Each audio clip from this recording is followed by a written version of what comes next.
Бүгін біз 2023 жылы шыққан «Миссия невыполнима 7» деген киноға шолу жасаймыз. Достар, каналымызға тіркеліп өтіңіздер. Бұл 7-шісінің бірінші бөлімі. Ендеше кеттік.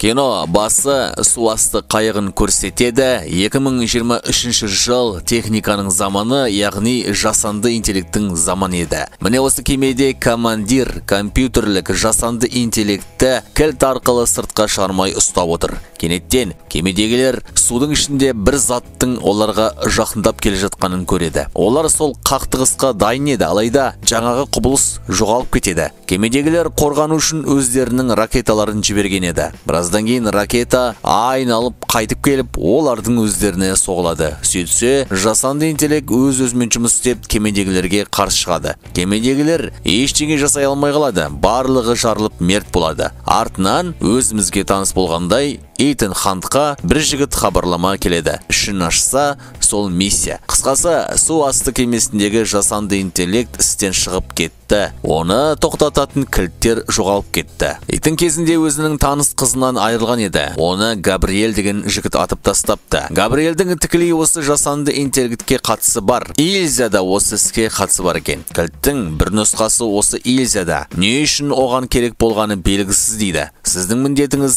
кілттерді тауып алу. Бұл хабарлама 5 секундтан кейін жойылады дейді. Итан бірден Ильзаны іздеуге барады. Ол араб елінің шөлді аймағында тығылып жүр екен. Ильза үшін арнайы сома тағайындалыпты. Сонда сол жерге Ильзаға көмек беру үшін Итан келеді. Кейін бірнеше агент бастықтарын көрсетеді. Олар осы жасанды интеллект жайлы әңгімелесіп отыр. Ол жерде бірінші бөлімдегі Кейтриджде жүр екен. Бір кезде араларына бір белгісіз қызметкер келіп, оларды тыңдап тұрады. Сосын ол Кейтриджге жақындап бір маска береді. Кейтридж түсініп қойып, оны кие қояды. Жаңағы кісі бәрін газбен ұйықтатып тастайды. Сосын маскасын шешеді. Итан Хант екен. Ол Кейтридждің қасына отырады. Итан Кейтриджге: "Мына кілтті іздеп жүрсіңдер ме? Не болса да бәрібір мен екіншісін тауып аламын" дейді. Кейтридж болса: "Сен осы жерден кете алмайсың" деп қояды. Осы арада Кейтридж телефонмен сөйлесіп кеткенде Итан Кейтридждің маскасын киіп алып, оған дротик атып қалады. Кейін ұшақты көрсетеді. Ол жерде ақш елінің агенттері Итанды іздеп жүр. "Біз міндетті түрде оны ұстап алу керекпіз. Ол маска киіп алуы мүмкін" дейді. Итан достарымен әлгі кілтті ұстап отырып, "Бүгін клиент келеді. Онда екінші жартысы бар. Біз соны сатып аламыз" дейді. Әуежайды көрсетеді. Ол жерде Габриэль жүр. Ол өзімен бірге сөмке әкеліпті. Соны жібере салады. Ол сөмкенің қауіптілігін Бенджи байқап қалады. Әуежайда жаңағы агенттер Итанды іздеп жүр екен. Оларда да сурет бойынша адамды тауып алатын техникалары бар. Бірақ бұлар бірнеше рет шатасады. Себебі Итанның хакерлері мықты. Ал Итан болса жай ғана клиенттің артынан еріп бара жатады. Кенеттен ол клиенттен кілтті Грейс деген қыз алып кетеді. Итан түсінбей қалады. Сосын сол қыздың артынан ере бастайды. Қуып жетіп, "Қалың қалай?" деп амандасып, "Сен қалай ғана біздің клиенттен кілтті алып кеттің? Бұл да өнер ғой" дейді. Итан тағы да фокусын көрсетеді. "Маған әлгі клиенттің екі бірдей кілтпен кетіп қалғаны керек еді" дейді. "Ол үшін сенің көмең керек. Сен шебер қалташ екенсің. Ақырын ғана білдіртпей салып қой соған" дейді. "Саған ақша керек қой. Мен саған ақша төлеймін" дейді. Ал Бенджи бағанағы бір түрлі сөмкені тауып алады. Оның ішінде цилиндр формасындағы бір зат бар екен. Бенджи байқамай оны іске қосып қояды. Ол жасанды интеллект бомбасы екен. "Бұлар не істейміз" дейді. Бір кезде жаңағы цилиндр сұрақ қоя бастайды. Сұраққа дұрыс жауап беру керек. Клиентке Пэрис деген қыз соғылысып қалып,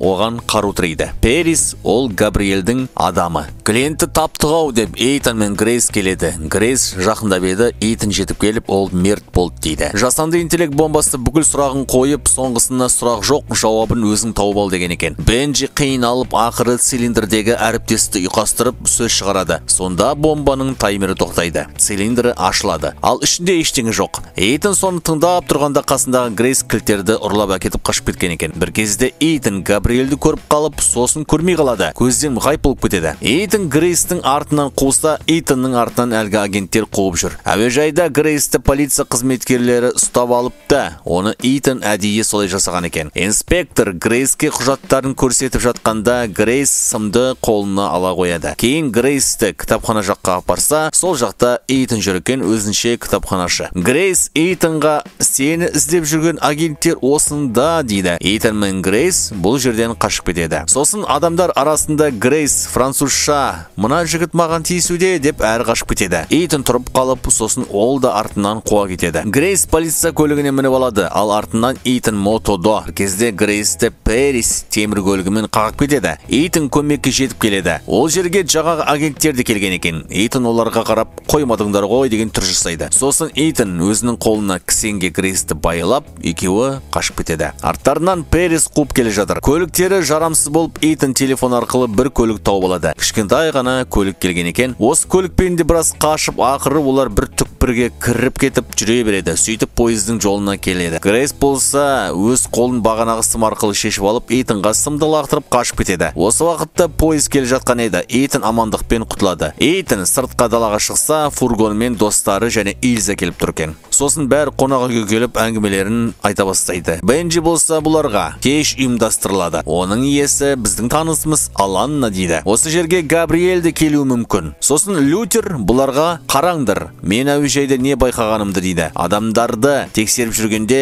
осындай ғажап болды. Бұл сол біздің айтып жүрген жасанды интеллектіміз болу мүмкін дейді. Бір кісіні ғана система анықтай алмады дейді. Сол Габриэльді көрсетеді. Сонда Итан жасанды интеллект оны қорғайды екен дейді. Ильза да Габриэльді таниды екен. Кезінде бірге істедік дейді. Осылайша Итан мен Ильза екеуі Алана ұйымдастырған кешке барады. Ол жерде Грейс жүреді. Қасына Габриэль келіп онымен сөйлесе кетеді. Қастарына біраздан кейін Итан мен Ильза келеді. Артынан Алана келіп, әлі де Итанды Джон Кларк деп атап жүр. Сосын Габриэльге жақындап танысады. Кейін Грейске қарап, сен Грейс емессің бе дейді. Сөйтсе, кілтті ұрлап әкел деп Грейсті жасырын жалдаған осы Алана екен. Алана болса сол баяғы бизнес деп кілтті Габриэльге бермекші. Итан мен Ильза болса, олай жасама өкінесің дейді. Бірақ Габриэль жай бір рақат кетіп қалады. Ал Алана Итанға кешір, ештеңе жасай алмаймын дейді. Итан сонда Ильзаға қарап, шаман келгенше қаш деп мыналармен төбелесіп кетеді. Ильза қашып кетеді. Грейс те кілтті алып қашып кеткен еді. Оның қайда екенін Итан достарынан сұрап жатыр. Бір кезде Бенджи мен Лютердің компьютерін жасанды интеллект басқарып кетіп, Итанға мүлдем басқа жерлерді айтады. Нәтижесінде Итан сыртта қалып кіре алмай қалады. Ал әр жағында Грейсті Габриэль өлтірмек болады. Итан Габриэльдің адамдарымен төбелесе кетеді. Сосын Пэриспен төбелесіп, оны құлатады да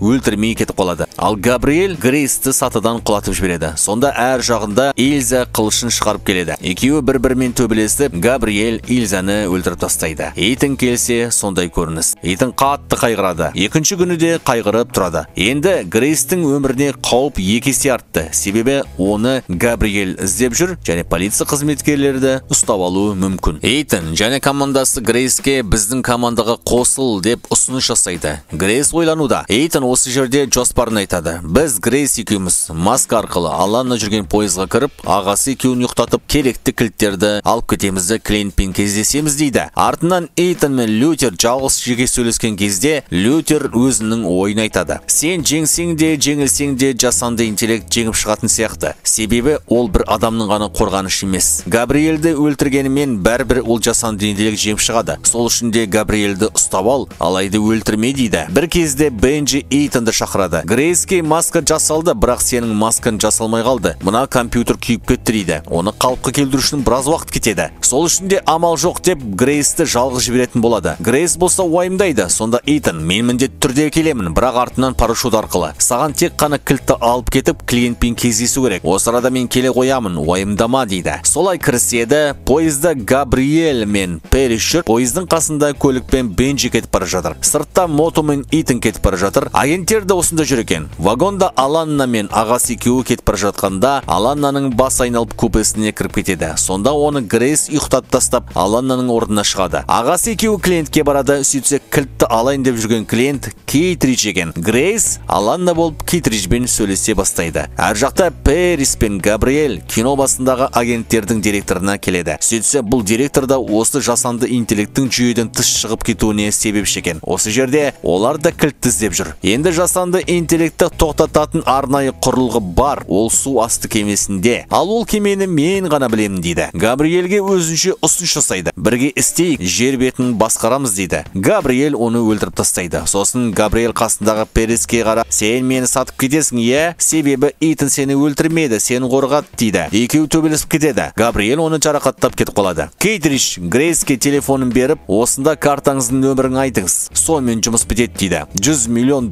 екен. Грейс нөмірін жазады, сосын екі кілтті Кейтриджге береді. Содан кейін екеуі тұрып бара жатып, Грейс білдіртпей ғана Кейтридждің қалтасынан кілттерді алып кетеді. Артынан басқа жақтан Алланна өзі келеді. Мыналар түсінбей қалады. Кейтридж қалтасының ақтарса кілт жоқ. Бұлар бәрі Грейсті қуа бастайды. Итан болса парашют арқылы пойызға үстіне қонайын деп жатыр. Грейсті Алланның ағасы ұстап алған еді. Грейс кілтті қалтасынан шығара қояды. Міне тура сол кезде терезені сындырып Итан кіреді. Итанға Грейс жақында бір-бірінің қал жағдайын сұрап жатқанда ақырын ғана білдіртпей Габриэл кілттерді алып кетеді. Итан оның артынан қуа кетеді. Екеуі пойыздың үстінде төбелеседі. Итан оны енді өлтірейін деп жатқанда Лютердің айтқан сөздері есіне түседі. Бір кезде жағаласып бағанағы агенттер жетіп келеді. Осы кезде Габриэл пойыздан астыңғы жақтағы көліктің телешкешіне секіріп кетеді. Ал Итан болса, әлгі оны қуып жүрген агентті бір өлімнен құтқарып қалады. Бір-бірімізге өш болмайық. Нағыз қылмыскер ол Габриэл дейді. Габриэл болса сағат арқылы жолға дайындап кеткен бомбаларын іске қосады. Пойыз сол жерге келіп жарылуы мүмкін. Ол үшін алдыңғы вагоннан қалған вагондарды босату керек. Итан мен Грейс соны босатады. Алайда артыңғы вагондар әлі тоқтамай, олар келесі вагондарға қаша бастайды. Сөйтіп жүргенде екеуді құлап қала жаздайды. Итанды Перес ұстап қалады. Солай бәрі құтқарылып вагонға кіргенде Перес біраздан соң